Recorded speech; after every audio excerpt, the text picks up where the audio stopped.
Hi everyone, it's Kim from Affordably Crafty. Welcome.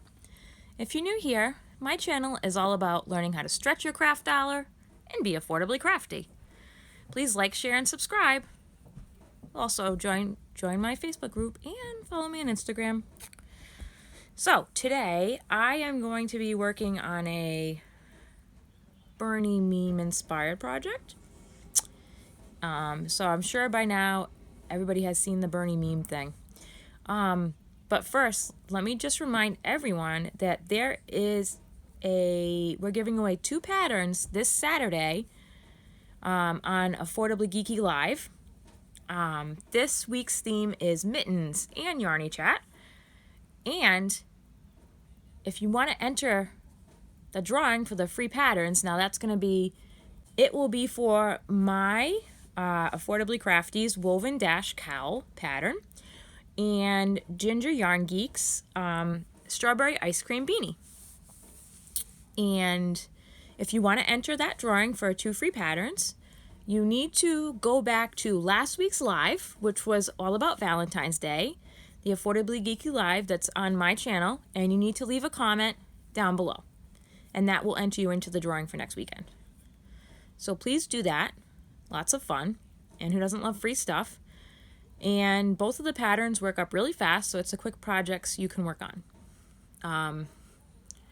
I've really been getting into pattern writing lately. I did not think I would be writing patterns because of my great experience with Ginger, because we've been stretching out creatively, and also because of Ribbler, R-I-B-B-L-R, which has an awesome template that really helps me to not get stuck on formatting, because I can get very OCD-ish about how things are formatted, and I want it to look just so, and it takes me a long time.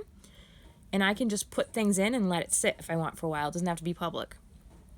So it's been really nice. And also there are quite a few free patterns on there if you want to go make a free account and check it out. That's R-I-B-B-L-R. I'll leave the link down below in the description box. But let's get back around to why I'm doing this video. So, the Bernie meme, felted mittens. So, I am going to be making my first pair of felted and lined mittens, which I will be showing in a video how to do that. But I'm going to also see what other kind of projects I can get out of this. Now, when you do something felted, I find it best to use between 80% and 100% wool. It doesn't have to be fancy cashmere, just it has to be wool as the main fiber component. And you want to make sure that the fabric is created with a tight enough weave that it will felt. If it's too loose, it won't. So you don't want to have like a lot of holes in it in the pattern, because it ain't going to work. You also have to bear in mind that when you felt something that's wool, it shrinks. So don't get all excited and plan your projects before it's done felting, because you will be disappointed with the amount of felted fabric you end up with. Second tip.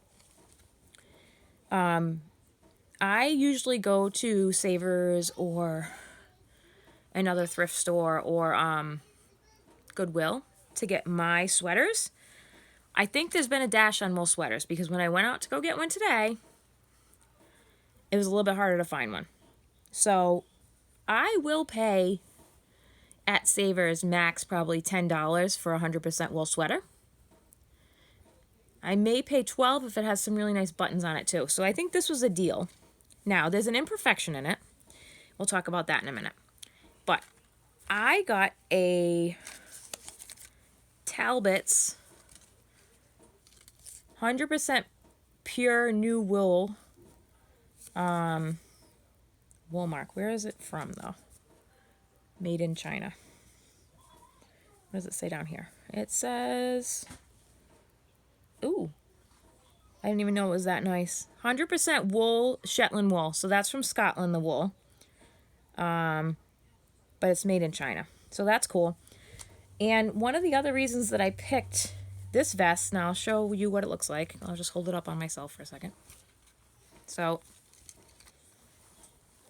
Now, one of the reasons that I picked this vest was because, one, it had some really nice snowflake embroidery already on it. That will be nice when it's felted. It had some nice pockets that also had the snowflake embroidery on it. And bonus points for having real metal buttons that are of a very nice quality. And there are 1, 2, 3, hold on a second, let me count. 1, 2, 3, 4, 5 buttons. Now, I did get this very cheap for 100% wool. It was only $3.99. However, there's an imperfection. I did notice very suspiciously that there is a patch here. And that is because if you hold it up, the wool is torn here. But that's not a big deal because I can just work around that. I honestly couldn't beat it for the price because a lot of times I'm paying $10 for something made of 100% wool. So this is what the front looks like. And then the back is just blue. So one of my other big tips is try and get the biggest sized item that you can so you end up with more fabric. But like I said, there was slim pickings on the 100% wool stuff at Savers today. I may try and go to a different one tomorrow. We'll see. But there was only like 2 small sweaters, which are really like thin. You want something a little bit on the thicker side. Like this is not very thin. Like a thin cashmere is not going to work well for this. It's going to just not stand up. So I'm definitely going to be making some mittens. It's okay if the sweater's a little imperfect when you do this. I'm definitely going to be reusing these really cute buttons. And I also really like the floral pattern on them. Like that looks awesome. Pardon my kids screaming in the background. Yeah, and I have to see how big this is going to be once it's actually felted. So I'm going to put this on the floor and measure it. So I'm going to do that. Okay, see you in a few minutes. Bye. Alrighty, folks. Here is a close-up of the wool vest that I am going to be felting and turning into some projects. And as you can see here, it has some nice pockets on it. The pockets currently are, pardon my tape measure, about 6 inches square. And then the entire length of the vest is 1 foot 10 inches, so almost 2 feet long. And it is about 1 foot 9 inches across. And these buttons are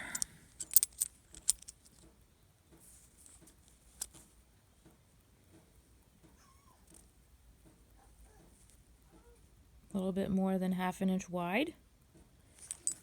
And they do look really pretty.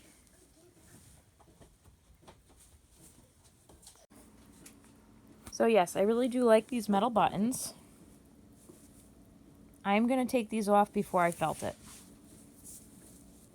I don't want the buttons to pull on it. And I'm pretty sure I'm not going to be using this as is. I don't think. Worst comes worst, I can always just sew them back on again. So yeah, that is my introduction to my felting project. Let me know what you think down below. Have any of you felted a sweater before and repurposed it? Please like, share, and subscribe. Oh, I am going to be also putting a video up about how I make these projects, so look for that soon. Please like, share, and subscribe so your friends can be affordably crafty too. Have a creative day, everyone. Bye-bye.